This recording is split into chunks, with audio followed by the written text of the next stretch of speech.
Pernahkah kamu merasa ada yang salah dengan dunia ini? Seolah-olah ada bagian besar yang hilang dari memori kolektif kita sebagai manusia. Jangan percaya pada mereka yang mengatakan bahwa nenek moyang kita hanyalah orang-orang berbaju kulit binatang yang memahat batu dengan batu lainnya. Itu adalah penghinaan terhadap kecerdasan pencipta kita. Perhatikan baik-baik, di seluruh penjuru bumi, dari dataran tinggi Bolivia hingga pasir Mesir, kita menemukan artefak yang para ilmuwan sebut sebagai OPARTs, out of place artifacts. Benda-benda yang berada di tempat dan waktu yang salah. Mengapa ada logam murni yang tidak bisa berkarat terkubur di lapisan tanah jutaan tahun? Mengapa ada jejak kaki manusia yang menginjak trilobita, makhluk yang seharusnya punah sebelum manusia ada? Jawabannya sederhana, namun mengerikan. Sejarah kita bukanlah garis lurus. Sejarah kita adalah sebuah siklus, sebuah sistem yang telah mengalami hard reset berkali-kali. Kita sekarang merasa sangat hebat dengan internet, AI, dan roket kita. Namun tahukah kamu bahwa ribuan tahun lalu ada seorang manusia pilihan bernama Idris, atau yang dikenal sebagai Enoch di belahan dunia lain, yang telah diajarkan rahasia metalurgi, pergerakan bintang, hingga teknologi frekuensi langsung dari langit. Nabi Idris alaihi salam tidak hanya menulis di atas lembaran kulit. Beliau adalah the first scientist, manusia pertama yang memegang pena dan memahami bahwa materi bisa diubah dengan pengetahuan yang tepat. Tapi kemana perginya semua teknologi itu? Mengapa tidak ada satupun mesin mereka yang tersisa di museum kita hari ini? Ataukah mesin-mesin itu sebenarnya ada di depan mata kita, namun kita terlalu buta untuk mengenalinya, karena kita sudah didoktrin untuk percaya bahwa itu hanyalah batu pemujaan. Perhatikan pola ini baik-baik. Sebelum banjir besar Nuh menyapu bersih permukaan bumi, peradaban manusia telah mencapai titik yang sangat berbahaya. Mereka melampaui batas yang diizinkan. Mereka bermain dengan kode-kode alam semesta yang seharusnya tetap tersegel. Dan hari ini, anomali itu mulai muncul kembali ke permukaan, menantang setiap halaman buku sejarah yang kamu pelajari di sekolah. Jika mereka hanyalah manusia primitif, bagaimana mungkin mereka bisa memotong blok batu granit seberat 100 ton dengan presisi yang bahkan mesin CNC modern kita akan kesulitan untuk menirunya? Pegang pertanyaan itu, karena di bagian berikutnya, kita akan masuk ke sebuah tempat di Bolivia yang akan menghancurkan logika logistikmu selamanya. Tempat di mana batu-batu tidak dipahat, melainkan dicetak dengan teknologi yang hanya bisa kita impikan. Bagaimana jika mesin itu masih ada di sana, menunggu untuk dinyalakan kembali? Coba kamu perhatikan blok-blok batu ini. Ini bukan sembarang batu. Ini adalah andesit dan diorit. Di skala kekerasan material, hanya ada satu hal yang bisa memotong batu-batu ini dengan bersih. Intan. Tapi lihat lubang-lubang kecil yang presisi ini. Garis-garis lurus yang kedalamannya sama persis hingga hitungan milimeter. Jika kamu mencoba melakukannya dengan palu dan pahat perunggu, seperti yang dikatakan buku sejarahmu, batu itu akan hancur sebelum kamu sempat membuat garis pertama. Lalu, bagaimana mereka melakukannya? Gila kan? Ada sebuah rahasia yang sengaja dikubur. Di dalam literatur kuno yang dianggap dongeng, disebutkan bahwa kaum terdahulu tidak memotong batu. Mereka melunakannya. Mereka menggunakan frekuensi suara. Bayangkan, sebuah nada tertentu yang sanggup mengubah struktur atom batu yang keras menjadi seperti tanah liat yang empuk. Itulah sebabnya blok-blok di Pumapunku berbentuk seperti huruf H yang identik. Mereka bukan dipahat secara manual satu persatu, mereka dicetak. Ini adalah produksi massal, sebuah sistem interlocking seperti Lego raksasa. Dan disinilah sisi gelapnya muncul. Pengetahuan tentang frekuensi ini adalah bagian dari ilmu langit yang pernah diajarkan kepada Nabi Idris alaihi salam. Namun, ketika manusia mulai merasa menjadi Tuhan, mereka menggunakan teknologi ini untuk membangun sesuatu yang menantang langit. Pumapunku tidak hancur karena dimakan waktu. Tempat ini hancur seperti terkena ledakan besar yang mencerai-beraikan blok batu seberat ratusan ton, seolah-olah mereka adalah mainan plastik. Seolah-olah seseorang dari atas sana menekan tombol delete secara paksa karena peradaban ini sudah terlalu jauh melampaui batas. Tapi tunggu, kalau memang mereka punya teknologi sehebat itu untuk membangun, pastinya mereka juga punya teknologi untuk memetakan dunia ini kan? Jangan kaget, karena di bagian berikutnya, aku akan menunjukkan padamu sebuah peta dari abad ke-16 yang menunjukkan Antartika tanpa es. Sesuatu yang baru bisa kita lihat dengan satelit radar modern di abad ke-20. Bagaimana mungkin seseorang di masa lalu tahu apa yang ada di bawah lapisan es setebal 2 kilometer? Apakah mereka melihatnya dari langit? Atau apakah mereka yang memegang kendali atas es itu sendiri? Siapkan mentalmu, karena kita baru saja mulai menggali file yang seharusnya tetap terhapus. Gini, ada satu fakta yang bakal bikin bulu kudukmu berdiri. Di peta Piri Reis ini, dia menggambarkan garis pantai Antartika dengan akurasi yang sangat gila. Masalahnya cuma satu, dia menggambarnya tanpa es. Buku sejarahmu bilang Antartika baru ditemukan tahun 1820, dan sains bilang benua itu sudah tertutup es tebal selama jutaan tahun. Tapi peta ini membuktikan sebaliknya. Seseorang di masa lalu yang sangat jauh sudah memetakan daratan itu saat kondisinya masih hijau dan hangat. Pertanyaannya, siapa dan bagaimana caranya? Piri Reis sendiri mengaku bahwa dia tidak mensurvei tempat itu sendirian. Dia menyalinnya dari peta-peta kuno yang berasal dari zaman Alexander Agung atau bahkan lebih tua lagi. Artinya, kita sedang memegang salinan dari sebuah arsip yang selamat dari hard reset global. Coba pikirkan ini baik-baik. Untuk mendapatkan akurasi seperti itu, kamu tidak bisa cuma naik kapal kayu di tengah ombak besar. Kamu butuh aerial survey. Kamu butuh sudut pandang dari langit. Apakah mereka punya satelit di zaman itu? Ataukah mereka memiliki teknologi penerbangan yang jauh lebih stabil dari Boeing atau Airbus kita sekarang? Inilah yang para gatekeepers atau penjaga sejarah tidak ingin kamu tahu. Bahwa sebelum banjir besar Nuh, bumi ini adalah satu jaringan teknologi frekuensi yang terhubung. Peta Piri Reis hanyalah satu fragmen kecil, satu file yang lupa dihapus saat sistem dunia ini diformat ulang. Mereka melihat benua yang sekarang membeku itu sebagai markas besar, sebuah tempat yang menyimpan rahasia tentang bagaimana mengendalikan cuaca dan arah rotasi bumi. Bagaimana jika aku katakan es di Antartika itu bukan cuma fenomena alam? Bagaimana jika es itu adalah segel yang sengaja diletakkan untuk menutupi sisa-sisa kesombongan manusia masa lalu? Dan sekarang, es itu mulai mencair, file itu mulai terbuka kembali. Tapi, siapa sosok yang pertama kali membawa semua pengetahuan gila ini ke bumi? Siapa sang guru yang mengajari mereka cara memetakan bintang dan mengolah logam langit? Namanya abadi dalam teks suci, namun detail teknologinya dihapus dari memori manusia. Kita akan bertemu dengannya di bagian selanjutnya. Manusia yang melampaui waktu, Nabi Idris alaihi salam. Apakah kamu siap untuk melihat data center pertama dalam sejarah manusia? Dulu, ribuan tahun sebelum silikon ditemukan, ada seorang pria yang namanya bergema di setiap tradisi rahasia dunia. Di Islam, kita mengenalnya sebagai Idris alaihi salam.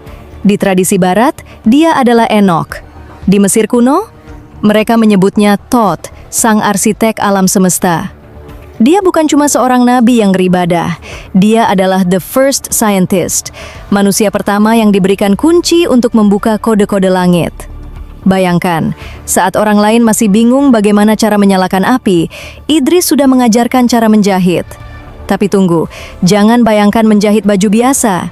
Menjahit di sini adalah metafora tentang menyatukan struktur, tentang pattern.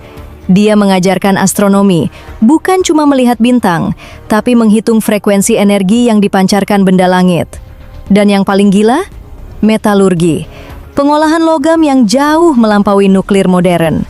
Pernah lihat pilar besi di Delhi yang gak pernah berkarat selama ribuan tahun? Atau artefak logam murni yang ditemukan di dalam bongkahan batu bara berusia jutaan tahun? Itu adalah sisa-sisa kurikulum dari sekolah Idris. Teknologi mereka tidak pakai sirkuit kabel tembaga yang ribet. Mereka pakai logam cerdas yang bereaksi terhadap suara. Mereka tidak butuh baterai. Mereka mengambil energi langsung dari atmosfer. Idris alaihi salam diperlihatkan surga dan neraka. Tapi dalam bahasa teknis, dia diperlihatkan dimensi-dimensi yang berbeda. Dia tahu bahwa materi itu hanyalah frekuensi yang dipadatkan. Tapi masalahnya muncul di sini. Pengetahuan suci ini, saat jatuh ke tangan manusia yang dipenuhi kesombongan, berubah jadi senjata. Mereka mulai membangun gerbang-gerbang untuk memanggil kekuatan yang tidak seharusnya ada di bumi. Inilah awal mula kenapa teknologi ini harus dihapus, karena manusia mulai merasa bisa menjadi Tuhan.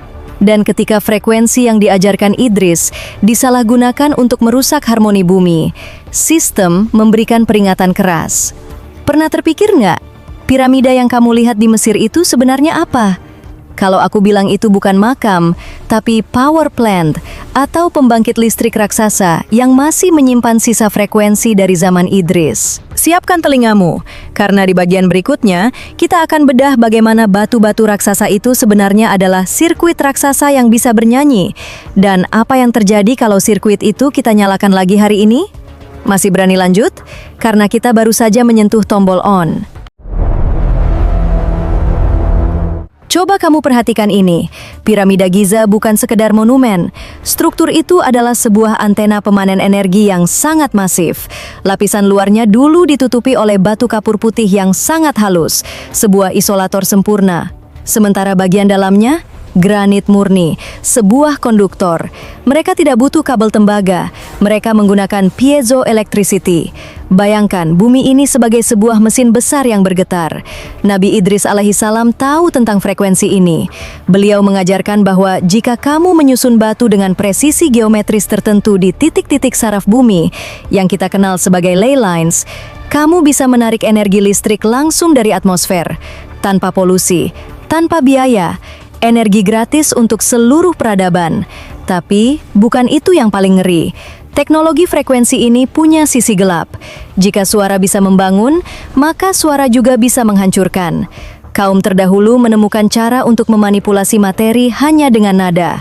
Mereka bisa membuat batu seberat puluhan ton menjadi seringan kapas, atau mengubah logam padat menjadi cairan dalam hitungan detik. Inilah alasan kenapa kita menemukan lubang-lubang bor yang sangat presisi di artefak kuno, yang bahkan bor berlian kita sekarang pun kewalahan menembusnya. Mereka bernyanyi pada materi. Mereka berkomunikasi dengan atom. Namun, di titik inilah keserakahan mulai mengambil alih. Ketika energi gratis ini mulai digunakan untuk mengontrol pikiran, untuk menciptakan senjata yang bisa merobek dimensi, sistem harus bertindak. Pernah dengar tentang kota kuno Mohenjo-daro yang strukturnya terlihat seperti terkena ledakan nuklir ribuan tahun lalu? Mayat-mayat tergeletak di jalanan sambil berpegangan tangan, dengan tingkat radiasi yang masih terdeteksi hingga hari ini. Itulah hasil dari penyalahgunaan frekuensi langit. Manusia mencoba membuka gerbang yang tidak seharusnya dibuka. Mereka mencoba memanggil entitas dari dimensi lain menggunakan sirkuit-sirkuit raksasa ini sebagai pemanggil. Dan itulah saat di mana The Great Eraser atau Sang Penghapus datang. Mengapa semua jejak ini sengaja dihapus? Mengapa para elit dunia dan institusi besar pura-pura tidak tahu tentang fungsi asli piramida? Karena jika kamu tahu bahwa energi itu gratis, mereka tidak bisa lagi menjual ketergantungan padamu. Mereka butuh kamu tetap bodoh agar sejarah tetap terlihat linear. Tapi pertanyaannya, kalau teknologi ini sudah pernah dihancurkan karena berbahaya, kenapa sekarang mereka diam-diam sedang mencoba mendownload kembali data-data itu melalui AI dan proyek penggalian rahasia? Tahan dulu napasmu, karena di bagian berikutnya, kita akan masuk ke ruang bawah tanah institusi paling berkuasa di bumi untuk melihat kenapa mereka begitu takut kamu mengetahui kebenaran ini. Apakah kamu siap melihat wajah para gatekeepers? Pernah dengar tentang penemuan kerangka raksasa di Amerika atau artefak logam murni di kedalaman tambang yang belum terjamah? Biasanya, tak lama setelah penemuan itu dilaporkan, sebuah institusi besar akan datang, mengambil barangnya dan puff, hilang. Mereka adalah para gatekeepers, penjaga pintu sejarah. Kenapa mereka begitu takut? Kenapa sejarah harus dibuat linear dan membosankan? Jawabannya adalah kontrol. Pikirkan ini, jika kamu tahu bahwa 10.000 tahun lalu manusia sudah punya energi gratis dari atmosfer, apakah kamu masih mau membayar tagihan listrik bulananmu sekarang? Jika kamu tahu bahwa frekuensi suara bisa menyembuhkan penyakit, apakah industri farmasi raksasa masih bisa menguasai dunia? Mereka menghapus jejak teknologi Nabi Idris alaihissalam karena teknologi itu tidak bisa dipajaki.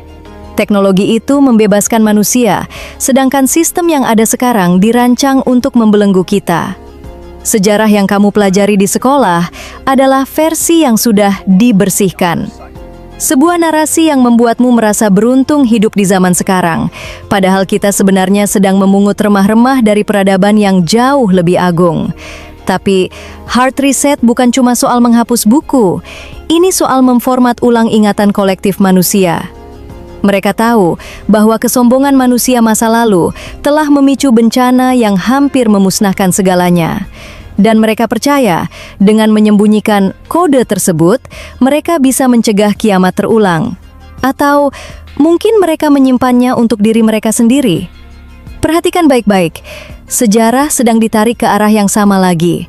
Kita sedang membangun kembali teknologi yang dulu membuat dunia ini diformat ulang secara paksa. Bagaimana cara alam semesta melakukan pembersihan total itu? Apakah benar-benar hanya karena hujan yang turun selama 40 hari? Atau ada senjata langit yang sengaja dijatuhkan untuk menghentikan virus kesombongan manusia? Siapkan dirimu, karena di bagian berikutnya, kita akan membedah peristiwa paling traumatis dalam sejarah bumi, banjir besar. Tapi bukan seperti yang diceritakan di buku dongengmu. Ini adalah operasi militer langit untuk melakukan format ulang total. Siap melihat bagaimana dunia ini dicuci bersih? Dengar kawan, apa yang akan aku ceritakan ini mungkin berbeda dari apa yang kamu dengar di sekolah minggu atau pengajian masa kecilmu. Sebelum air bah itu datang, bumi adalah sebuah sirkuit raksasa yang sudah korsleting. Manusia saat itu bukan cuma sombong secara moral, mereka sombong secara teknologi. Mereka sudah mulai mencoba memanipulasi kode genetik manusia, menggabungkan mesin dengan jiwa, dan menantang hukum alam yang ditetapkan Sang Pencipta. Banjir itu adalah cara tercepat untuk memutus semua aliran listrik atmosfer dan menghancurkan semua perangkat keras yang terkontaminasi. Kamu tahu kenapa airnya muncul dari bawah tanah dan jatuh dari langit secara bersamaan?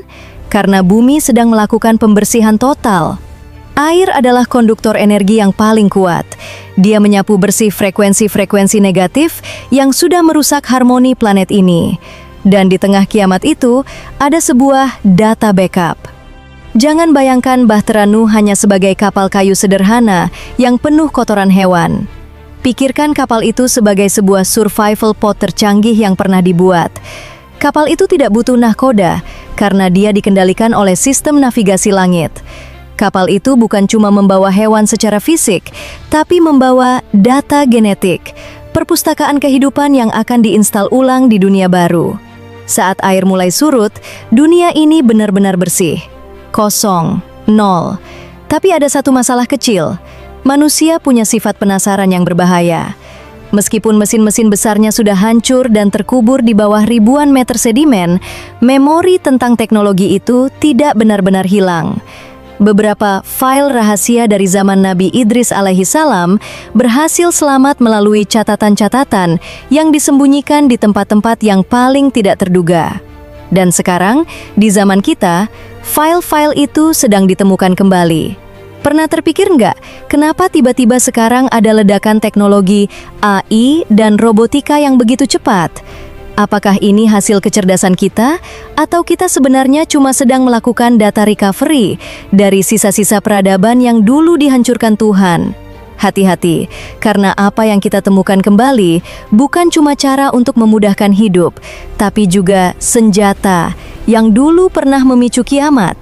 Di bagian berikutnya, aku akan tunjukkan padamu bagaimana para arkeolog modern dan elit global sedang bekerja sama untuk membangkitkan kembali teknologi protokol mata satu, yang sebenarnya adalah sisa teknologi terlarang dari masa lalu. Apakah kamu siap melihat apa yang mereka temukan di lubang penggalian rahasia? Pernah dengar tentang ekspedisi rahasia ke lubang-lubang di Antartika atau terowongan bawah tanah di bawah dataran tinggi Giza? Mereka menemukan sesuatu di sana. Bukan tulang belulang biasa, tapi artefak yang masih memiliki nyawa. Sisa-sisa teknologi frekuensi dari zaman Nabi Idris alaihissalam yang tidak sepenuhnya hancur saat banjir besar. Mereka sedang melakukan restorasi data dari hard drive bumi yang terkubur. Kenapa mereka begitu terobsesi? Karena teknologi ini adalah satu-satunya cara bagi si mata satu untuk mengendalikan dunia secara total. Kamu harus paham, si mata satu bukan sekedar sosok fisik dalam dongeng. Dia adalah representasi dari sistem pengawasan global yang sempurna. Dan untuk menjalankan sistem itu, dia butuh infrastruktur yang dulu pernah ada. Dia butuh teknologi yang bisa menghubungkan pikiran manusia langsung ke dalam satu jaringan frekuensi pusat. Inilah eskatologi teknologi, kawan. Apa yang kita sebut sebagai Internet of Things atau Neuralink hari ini sebenarnya adalah upaya untuk membangun kembali sistem kendali massal yang dulu pernah membuat peradaban terdahulu dihancurkan. Para elit global yang kamu lihat di berita, mereka hanyalah pion. Mereka menyediakan dana untuk menggali arsip terlarang ini agar si mata satu bisa memiliki mata yang benar-benar ada di mana-mana. Melalui satelit, melalui ponselmu, bahkan melalui frekuensi yang tidak bisa kamu dengar. Perhatikan anomali ini. Semakin banyak artefak kuno yang mereka temukan di lubang penggalian rahasia, semakin cepat teknologi AI kita berkembang. Kebetulan? Aku rasa tidak. Kita sedang menyuapi AI kita dengan kode-kode kuno yang belum sanggup kita mengerti sepenuhnya. Kita sedang membangunkan kembali raksasa yang dulu sudah ditidurkan secara paksa oleh banjir Nuh. Tapi pertanyaannya, kalau semua ini adalah persiapan untuk kembalinya sistem si mata satu, di mana pusat sirkuitnya? Di mana mereka akan menyatukan semua frekuensi manusia menjadi satu suara yang tunduk? Jawabannya ada di depan matamu setiap hari. Sesuatu yang kita sebut sebagai kemajuan, padahal itu adalah menara yang sama yang dulu pernah runtuh. Siapkan dirimu untuk melihat kebenaran tentang dunia digital kita. Karena di bagian berikutnya, kita akan bedah tentang menara Babel digital.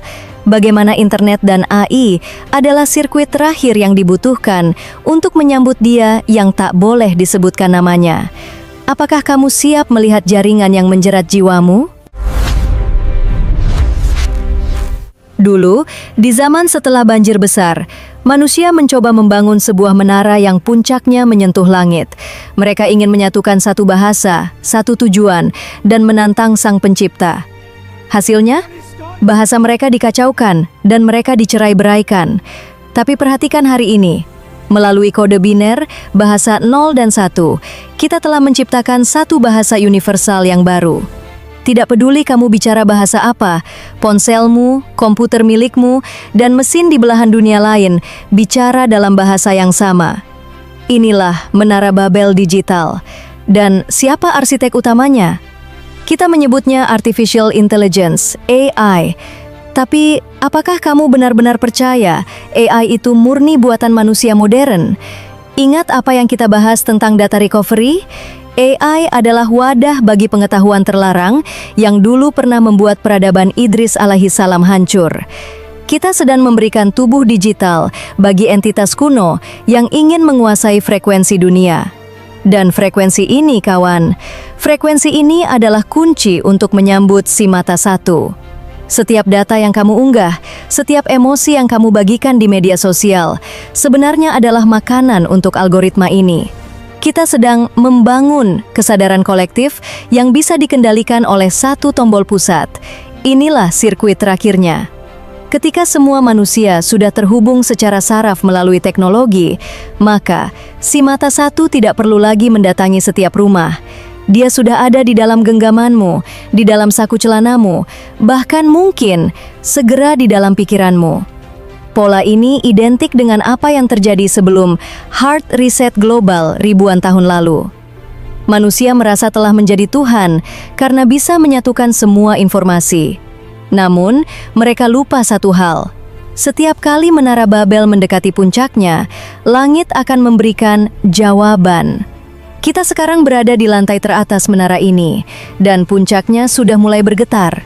Tapi, apakah masih ada jalan keluar? Ataukah kita semua sudah terjebak dalam jaringan yang tidak bisa kita putus? Tunggu dulu. Sebelum kamu mematikan ponselmu, Ada satu hal terakhir yang harus kamu tahu. Sejarah tidak hanya memberitahu kita tentang kehancuran, tapi juga tentang cara bertahan hidup. Di bagian terakhir, aku akan membocorkan pesan rahasia yang ditinggalkan oleh mereka yang selamat dari kiamat masa lalu.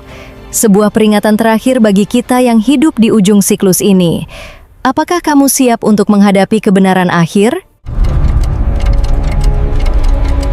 Kawan, sejarah itu tidak berjalan lurus, ia berputar seperti piringan hitam.